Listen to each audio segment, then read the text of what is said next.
Então, hoje a gente vai rever o que aprendemos em geografia, orientação espacial e cartografia. Primeira coisa, o que é orientação espacial? Orientação espacial é a gente se localizar de uma forma simples, tá? Por quê? A partir do momento que nós sabemos onde nós estamos, eu consigo determinar para onde eu quero ir. Então, orientação espacial é exatamente isso, terceiro ano.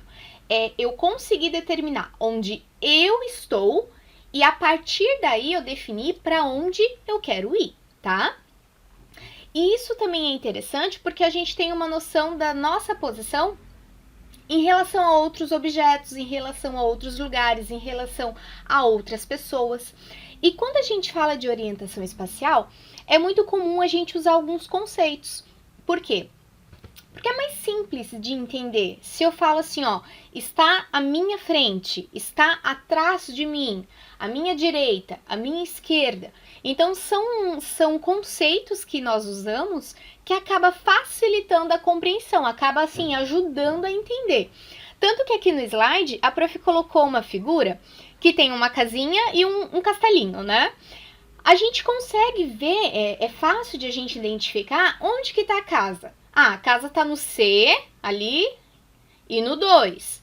Mas ela tá o quê? Ela tá embaixo do castelo, ela tá à direita do castelo. Então, esses conceitos, eles nos ajudam nesse sentido, tá? De localização e o que é, só pra gente gravar mesmo, é a orientação de onde eu estou e para onde eu quero ir, tá? Quando nós falamos de orientação espacial, terceiro ano, é muito comum também nós falarmos sobre a rosa dos ventos. Isso a gente já fez na sala, lembra? O que acontece? A rosa dos ventos, ela é um símbolo de navegação, então ela era um desenho usado pelos marinheiros. Isso lá no século XIV, lá em 1300 e bolinha, tá, gente? Ela foi criada para ajudar os marinheiros a navegar nos mares, principalmente no mar Mediterrâneo, porque a ideia dela era saber a localização dos pontos cardeais e da onde ia vir os ventos. Então, com a rosa dos ventos, os marinheiros eles conseguiam, era mais fácil para eles saber da onde estava vindo o vento, qual era aquele vento que eles estavam sentindo e para onde que eles tinham que ir, tá? Eu lembro que quando eu expliquei isso na sala, se eu não me engano, foi o Augusto que me perguntou, prof, por que a rosa dos ventos tem esse nome? E então, assim, só pra gente relembrar, por que a rosa dos ventos tem esse nome? A prof procurou em vários lugares para ver qual era, assim, a versão mais possível de ter acontecido. E a que eu achei que realmente foi a mais possível é que a rosa dos ventos, ela tem esse nome porque vista de cima, ela parece as suas estrelinhas, as suas pontas, né? Elas parecem as pétalas de uma rosa aberta. A rosa dos ventos, terceiro ano, ela pode ter até 16 pontas, como se fosse 3 estrelas, uma em cima da outra. Geralmente a gente acaba usando só 2, mas ela pode ter até 3, tá? E daí, quando ela completa, ela parece realmente uma rosa vista de cima, assim, com as suas pétalas, tá? Então, por isso que ela tem esse nome. E uma coisa muito importante, quando a gente fala sobre a rosa dos ventos, é em relação a exatamente o que essas pontas, essas pétalas marcam, tá? Elas marcam, primeiro, a primeira ali de cima, a grandona, os pontos cardeais. E depois, a de baixo, os pontos colaterais. A terceira nós não vamos estudar, só quando vocês forem maiores, então não precisa se preocupar, tá bom? Então, a primeira, os pontos cardeais. Quais são os pontos cardeais? Norte, que é para frente. Sul, que é para trás. Leste, que é a nossa direita. Vocês devem estar vendo ao contrário, mas aqui está sendo a direita da prof. E oeste, que é a nossa esquerda, tá? Então, norte, sul, leste, oeste. E os pontos colaterais? Quais são os pontos colaterais, prof? É a junção desses dois. Por exemplo, se eu tenho o norte à minha frente e eu tenho à minha direita o leste, se eu juntar esses dois, nessa direção que eu juntei vai ser o nordeste, tá? Então, os pontos colaterais é como se fosse o meio. Então, nos pontos colaterais, eu vou ter o Nordeste, o Sudeste, o Noroeste e o Sudoeste, tá? É interessante vocês já se acostumarem com esses nomes, com essa nomenclatura. Porém, o que vocês precisam realmente assim, ó, guardar, gravar, saber é os pontos cardeais: Norte, Sul, Leste e Oeste. Ok? Tranquilo? Não é difícil, né, gente? A gente até fez umas brincadeiras de pular na sala, foi bem legal em relação a isso e vocês estavam super bem. Continuando, vamos lá. Abra o livro de geografia na página 13. Para quem já foi na escola e já conseguiu pegar o seu livro, o seu material que a prof separou, já pode abrir direto no livro. Se não conseguiu ainda, não tem problema. Vai lá na central do aluno e já abre bonitinho online, tá? Lá na página 13. Vamos lá. Prof, espera um pouquinho. Enquanto isso, a Pro respira. Deu? Então tá. Na página 13, terceiro ano, nós aprendemos sobre a orientação pelos astros. Quando eu falo os astros, eu tô falando do espaço, certo? As estrelas e tal, as coisas que tem ali no espaço. Então, o que seria? O Sol, a Lua e as estrelas. Por exemplo, se acontecer de você estar num lugar e você se perder e, enfim, ficou sem sinal no celular e não tem como chamar alguém, para onde que eu vou, como é que eu faço? Existem algumas coisas que nós sabemos que nos auxiliam a nos encontrar essa orientação espacial. Porque o que acontece? Eu sei que o Sol, ele nasce no leste. Então, o Sol sempre vai nascer para a direita. Só que, se eu tô vendo o Sol nascer aqui, quer dizer que aqui é o leste. Então, eu consigo me orientar aonde que eu tô, para que direção eu tô indo. Tá, prof, mas e se o Sol tá lá em cima, lá no céu agora parado? Como é que eu vou saber onde é que ele nasce? Você tem que acompanhar por um tempo o caminho que ele vai fazer, o percurso que ele vai fazer. Por quê? Se eu perceber que o Sol tá aqui, e passou um tempo e ele foi vindo para cá, então ele nasce no leste e ele se põe no oeste. Eu consigo identificar que se ele está andando para cá, aqui é o oeste. De igual forma, a Lua ela também faz esse caminho, esse percurso que eu consigo me localizar. E por último, nós temos também algumas estrelas. O nosso livro ele até cita o Cruzeiro do Sul. O que acontece? Existem alguns conjuntos de estrelas que nós chamamos de constelação, que eles formam um desenho bonitinho ali, e através deles, onde a gente acha eles no céu, a gente consegue identificar. Aqui é a direção do sul, aqui é o leste, aqui é o oeste. Então, a gente também consegue se orientar, e essa era uma forma muito comum, lá atrás, bem antigamente, essa orientação pelos astros, pelo Sol, pela Lua e pelas estrelas, tá? E aproveitando que eu estou falando de estrelas, tem um desafio para vocês, detetives do saber. Vocês já sabem o que é constelação, né? A Pro acabou de explicar para vocês. Constelação é um conjunto de estrelas ali que forma o desenho e tal. Mas eu gostaria que vocês pesquisassem depois ou perguntassem para alguém, vai que alguém da família de vocês sabe, né? Quais são as constelações que existem?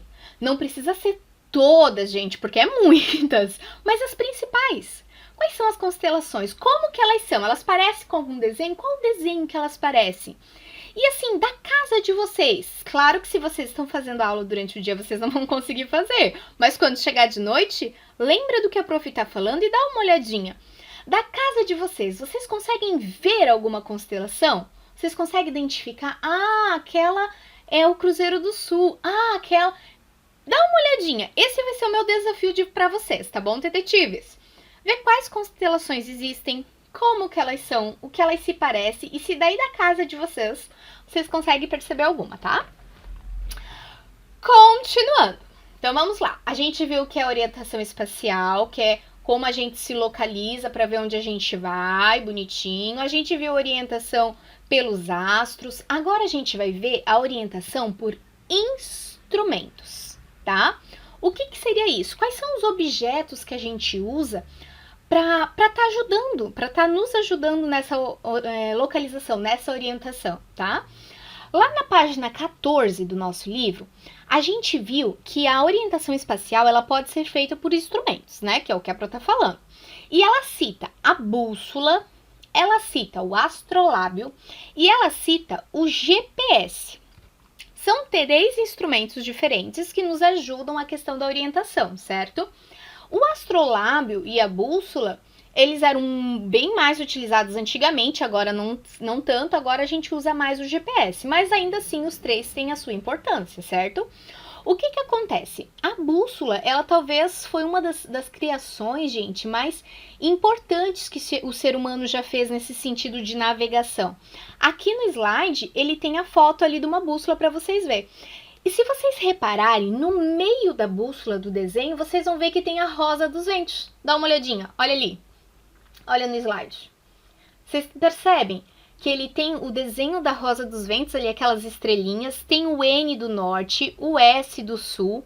Aqui tá a letrinha E, mas é porque é o leste, é porque tá em inglês. Da mesma forma o W, é o oeste, mas é porque tá escrito como se fosse em inglês, tá? Mas então, eu tenho ali o desenho da rosa dos ventos. A bússola, ela foi muito importante, gente, na questão da navegação. Quando esses navegadores, os marinheiros, entraram nos seus barcos e caravelas e foram mundo afora descobrindo outros lugares, ela auxiliou muito nessa época, nessa parte da nossa história. Então, ela foi um instrumento muito importante para essa orientação, tá?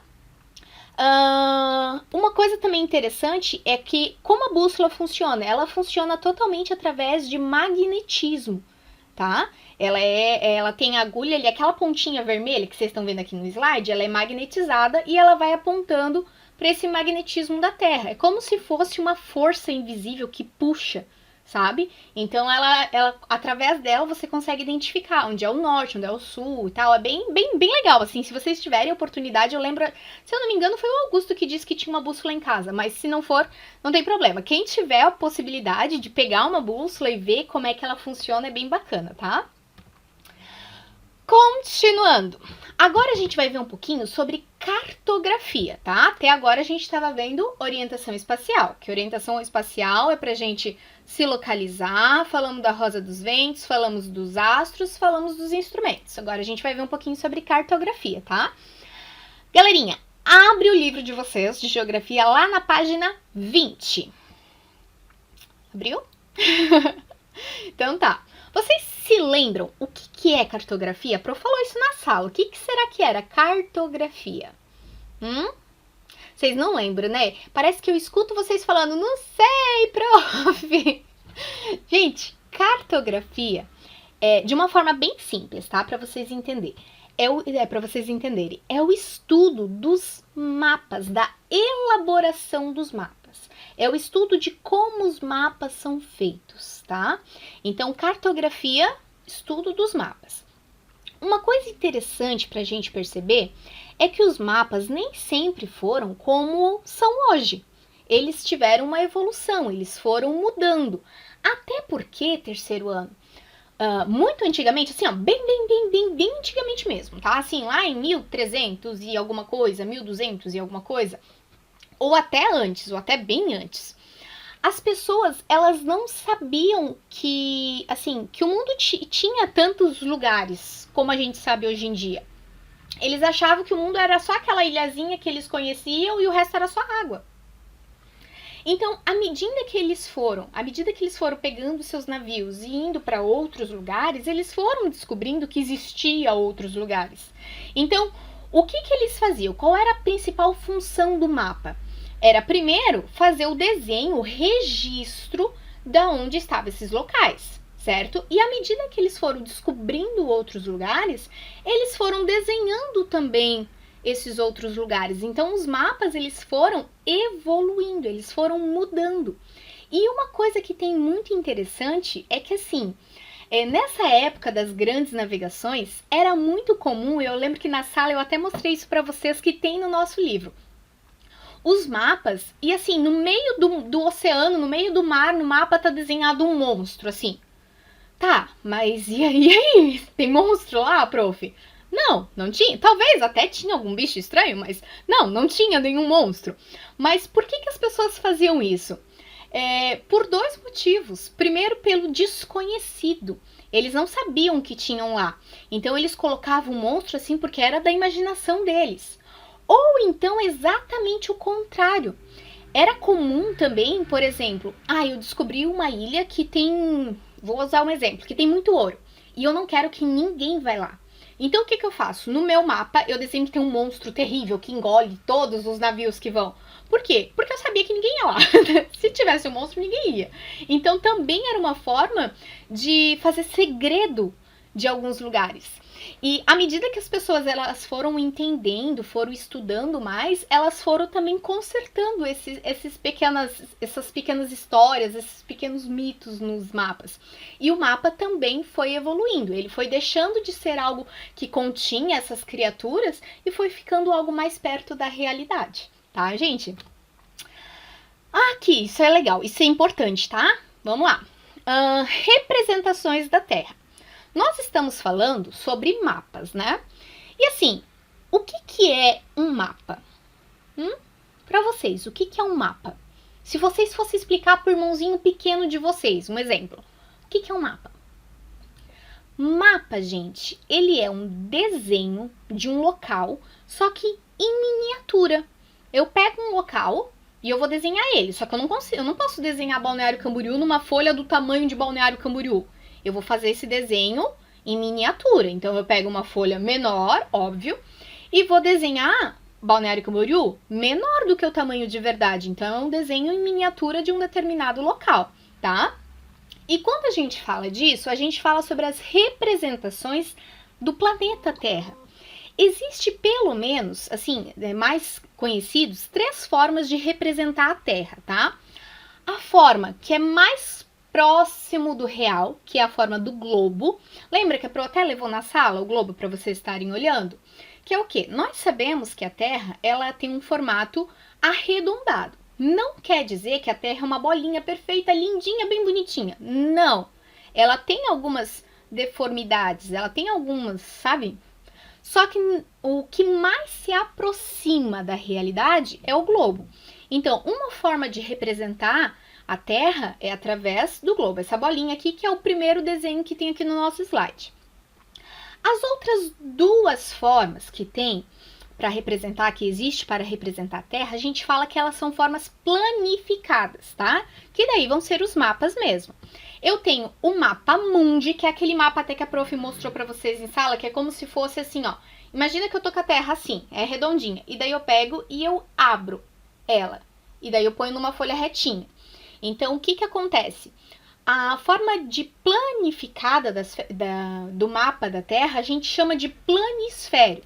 É eu pegar a Terra e eu abrir para deixar retinha, tá? Planisfério, sempre que eu falo de planisfério, eu tô falando da Terra todinha, tá bom? 3º ano, do mapa mundi, que a gente fala de todos os países do mundo, todos os oceanos, tudo ali. E a outra forma de representar, aí é quando eu falo de um lugar específico. Aí é o mapa mesmo. Por exemplo, vou falar do Brasil. Então, é um lugar específico no planeta. Então, é um mapa, tá? Então, as 3 formas de representar a Terra é através do globo. Pode acompanhar aqui no slide que tem bonitinho as 3, tá, gente? O globo, o planisfério, que é o mapa mundi, que tá ali todos os países e oceanos e as informações da Terra, do globo terrestre, e o mapa, que daí geralmente é de um lugar mais específico, tá? Continuando, agora que a gente está falando de mapa. Quais são os elementos de um mapa? Primeira coisa, a gente tem que entender assim, como assim, prof, elementos de um mapa? É tipo, o que o mapa tem que ter para ser um mapa de verdade, tá? É como se fosse umas regrinhas para ele. O mapa, ele tem que ter, primeiro, um título, tá? 3º ano. Quando nós falamos de título nas histórias, a gente sempre lembra que é o nome da história. Então, o título do mapa é o nome do mapa, tá? Prof, mas para que precisa disso se a gente está vendo o desenho e sabe onde fica? Se eu colocar para vocês um mapa do Brasil, vocês podem conhecer e não precisa estar escrito, ok? Mas e se eu coloco para vocês... Perdão, gente. Mas se eu coloco para vocês um mapa do Paquistão, vocês sabem como é que é o formato? Será que não tem que estar escrito ali em cima, Paquistão, para você saber que é dali? Então, o título do mapa, ele nos diz exatamente isso. Que local que é, mesmo que eu não conheça, tá? A posição. Se vocês olharem ali no slide, está circulada ali posição. O que é aquilo? É o sentido em relação aos pontos cardeais. Por exemplo, o Brasil está aqui em pezinho no nosso slide, né? E tem lá a setinha em cima com posição geográfica. A setinha, ela está me apontando para onde fica o norte. Então, eu consigo me situar. Ah, o norte é aqui, ok. É essa posição no sentido dos pontos cardeais, tá? Escala. A escala, ela é muito importante. E eu preciso que vocês prestem bastante atenção, porque às vezes não é tão simples para explicar, tá? A escala, gente, ela é como se fosse o tanto que a gente reduziu daquele lugar para caber naquele desenho, tá? Então, o que acontece? Eu lembro que eu mostrei para vocês isso com a régua lá na sala. Se a minha escala, geralmente ela é um risquinho assim, né? Se a minha escala tá falando que 1 centímetro vale a 10 quilômetros, o que acontece? Quer dizer que cada 1 centímetro do meu mapa representa 10 quilômetros na vida real. Então, a escala representa o quanto foi reduzido de verdade aquele mapa para caber na folha, tá?